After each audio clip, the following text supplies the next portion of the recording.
হ্যাঁ মনসুর, বল। চাচা আপনি কই?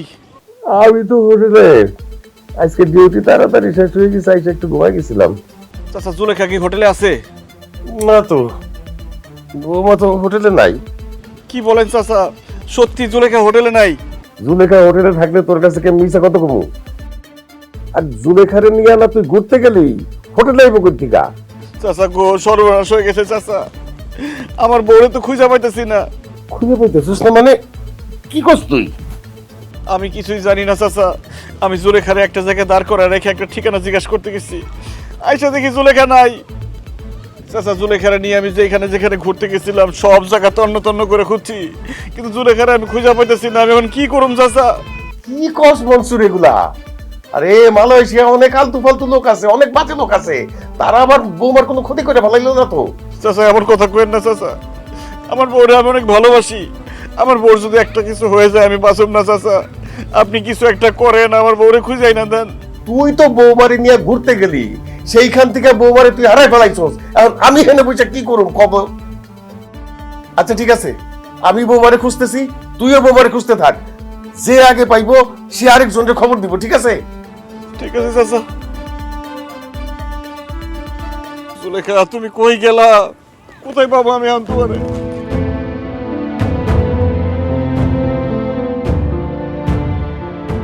জোসনা, কি রে, কি হইছে তোর? এরকম লাগতেছে কেন? জোসনা আমার বউরে দেখছস? না তো, ভাবির লাগে তো আজকে আমার দেওয়া হয় নাই। কেন, ভাবির কি হইছে? জোসনা সর্বনাশ হয়ে গেছে, আমার বউরে তো আমি খুঁজে পাইতেছি না। কি করতেছিস সব? ভাবিরে খুঁজে পেতেছিস না মানে? ভাবি কই আইছে, কেমনে আইছে? দুইজনে মিলে ঘুরতে বাইরেছিলাম, জুলেখা টুইন টাওয়ার দেখতে চাইছে, আমি ওরে এক জায়গায় খাড়া করে রাইখা একজনের কাছে টুইন টাওয়ারের ঠিকানা জিজ্ঞেস করতে গেছি, ফিরে আইসা দেখি জুলেখা আর ওইখানে নাই। আমি সব জায়গায় জুলেখারে খুঁজে বেড়াইছি, কোথাও পাইতেছি না। এখন আমি কি করি বল? হায় আল্লাহ, এখন ভাবির কি হইব? এই বিদেশের বাড়িতে ভাবির এখন কই খুঁজমু? আল্লাহ জানে ভাবির আবার কোনো বিপদ হইল না তো? আল্লাহ রে, আমি কেন আমার বউরে রাইখা ঠিকানা জিজ্ঞেস করতে গেছিলাম, কেন আমার বউরে নিয়ে গেলাম না? জোসনা তুই কি এখানকার থানা চিনস? আমার থানায় নিয়ে চল। থানায় যায় কোনো লাভ নাই, উল্টা তোরে কইব তুই এনে কেন আইছস, বউরে নিয়া কেন আইছস, এইসব প্রশ্ন করব। তুই ওকে ভাষা বুঝবি না, পরে আরেক বিপদে পড়বি। এর থেকে ভালো আমি আমার জামাই পরিচিত যারা আছে তাগরেও কই, তারাও খুঁজে বের করুক, দেখি ভাবিরে খুঁজে পাওয়া যায় কিনা। দোস্তা আমার একটু সাহায্য কর বোন, আমার বউরে আমার কাছে আইনা দে, আমি সারা জীবন তোর কাছে কৃতজ্ঞ থাকুম। আমি আমার বেস্ট ট্রাই করতেছি দোস্ত। আমি ভাবিরে, তোর মোবাইল নাম্বারটা দে, আমি ভাবিরে খুঁজে পেলে তোর ফোন দিমু। খারাপ দেখ, আচ্ছা আমরা জানাইছি। আচ্ছা, হ্যালো, শোনো, বাংলাদেশ থেকে আমার একটা ভাবি আসছে, বুঝছো? হ্যাঁ না, টুইন টাওয়ার খুঁজতে খুঁজতে হারাই গেছে গা, এখন তারা খুঁজে পাওয়া যাইতেছে না। তোমার পরিচিত যারা যারা আছে তাদের মাধ্যমে তারা একটু খুঁজে পাওয়ার ব্যবস্থা করো।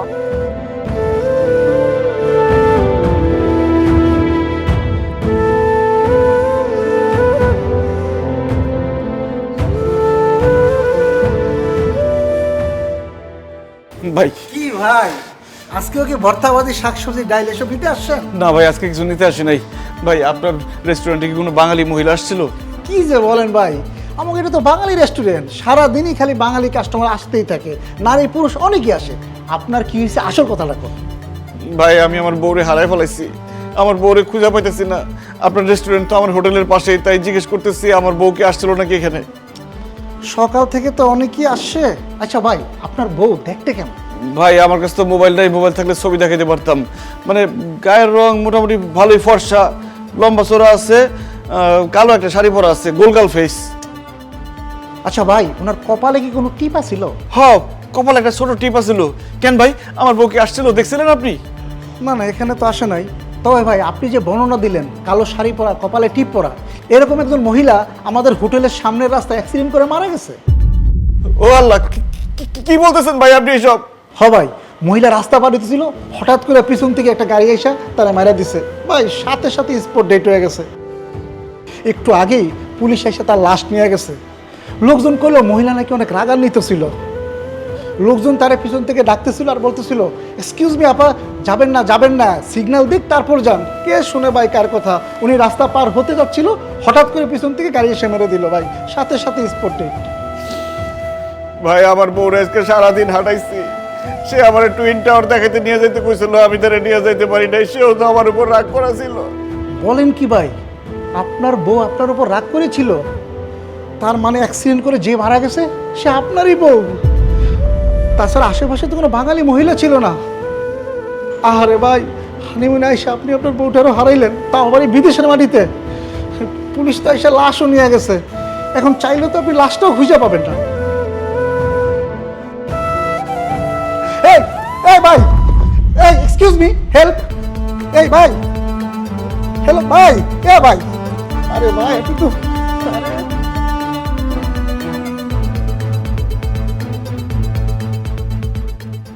ভাই আমি তাহলে যাই, ডিউটি রেখে আসছি।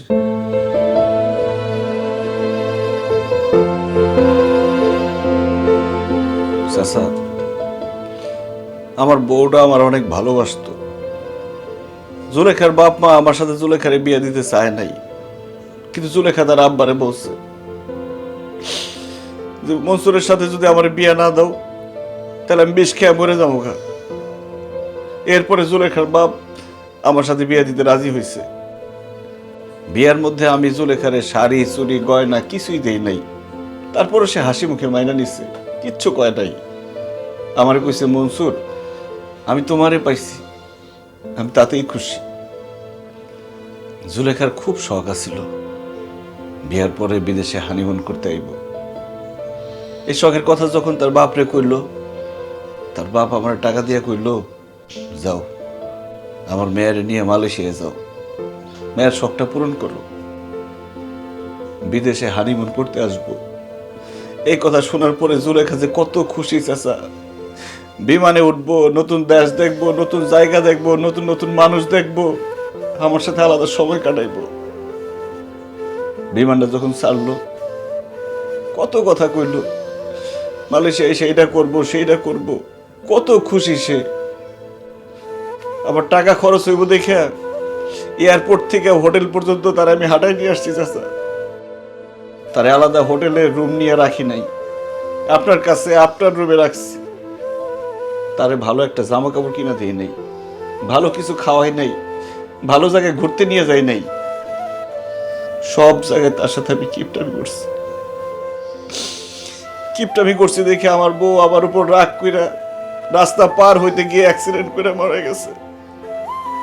ও চাচা, আমি বাড়িতে গিয়া জুলেখার মা বাপরে কি জবাব দিব? জুলেখা তো ওর মা বাপের একমাত্র আদরের মেয়া। এই কথা শোনার সাথে সাথে তারা তো মরে যাবো গা। চুপ কর, এখন কান্তাছস কে? হ্যাঁ, তোর বউটা তোর সাথে হানিমুনে আইছে এখানে। যেই মানুষটা তোরে এত ভালোবাসে, সেই মানুষটার শখ আল্লাহ আশা ভরসার কথা চিন্তা না কইরা খালি তুই টাকার কথাই চিন্তা করছস। এখন কি হয়েছে? হ্যাঁ, পাবি, ফেরত পাবি, কোটি টাকা দিলেও তো ফেরত পাবি না। কিপটামি করে তোর কি লাভ হয়েছে ক? 1000 কোটি টাকা দিলে কি তোর এই বউটারে ফেরত পাবি? পাবি না তো। টাকার চাইতে মানুষের শখ আহ্লাদ অনেক বড় জিনিস, সেটা কি আমি বুঝতে পারছস? হ্যাঁ, আমি তো মনে করি বৌমা মরে নাই, তুই বৌমারে খুন করছস, তোর কারণে বৌমা মরছে।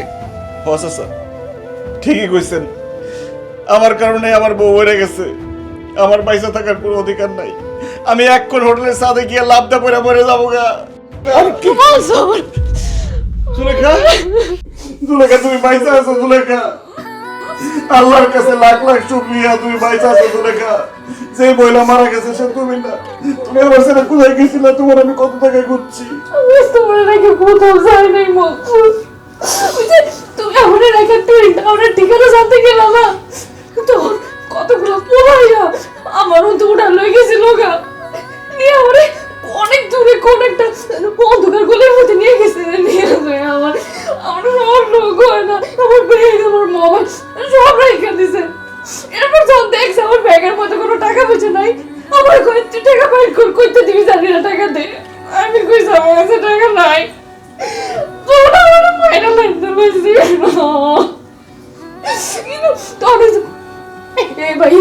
এই ভাইয়েরাও দিতে যাইতেছিল, আমার বাসায় লইছে। যদি না থাকতো তাহলে আমি আজকে মরে যেতাম মনসুর।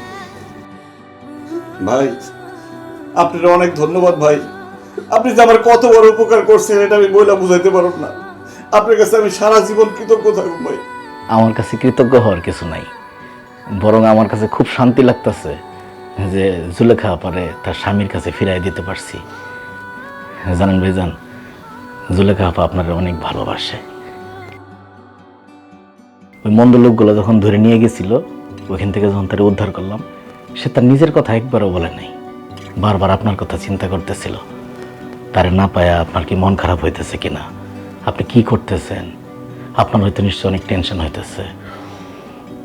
ওই লোকগুলো ফোনটা নিয়ে গেছিল তো আপার, যে কারণে আপনার ফোন নাম্বারটা আপা মনে করতে পারতেছিল না। ভাগ্যিস এই হোটেলের নামটা মনে ছিল, তাই তো এই হোটেলে নিয়ে আসতে পারছি। হ্যাঁ, আরেকটা কথা ভাইজান, ওই আসার পথে আপার সাথে কথা বলতে বলতে একটা জিনিস বুঝলাম, আপনি মনে হয় একটু হিসেবি মানুষ, একটু হিসাব করে চলেন। হিসাব করে চলা কিন্তু ভাইজান খারাপ না, কিন্তু বেশি হিসাব করাটাও ঠিক না। আপনজনের শখ পূরণ করতে গিয়া যদি হিসাব করা যায়, তাহলে একদিন এমন হইতে পারে যে আপনার কাছে টাকা পয়সা ধন সম্পদ সবই আছে, আপনজনটা নাই। এই জন্য ভাই, শুধু বউ না, বাবা মা আত্মীয় স্বজন বন্ধু বান্ধব সবার শখ পূরণ করার জন্য যতটুকু সাধ্য কোলায় আপনার ততটুকু করা উচিত। একটা জিনিস মনে রাখবেন, টাকা পয়সার চাইতে আপনজনের শখ আহ্লাদ পূরণ করা অনেক জরুরি, অনেক গুরুত্বপূর্ণ, অনেক দামি। এই জন্য যতটুকু পারেন আপনজনের শখ পূরণ করবেন। টাকা গেলে টাকা পাবেন, কিন্তু আপনজন হারায় গেলে আর কোনোদিন ফিরে পাবেন না। ভাই, এই যে আমি কানে ধরছি, আমি আর জীবনে কোনোদিন কিপটামি করুন না। আমি আমার বাবা মার শখ, আমার বউয়ের শখ আল্লাহ সব পূরণ করুন। এখন থেকে কম খরচে আর হানিমুন হইব না, আজকে থেকে শুরু হইব বেশি খরচে হানিমুন।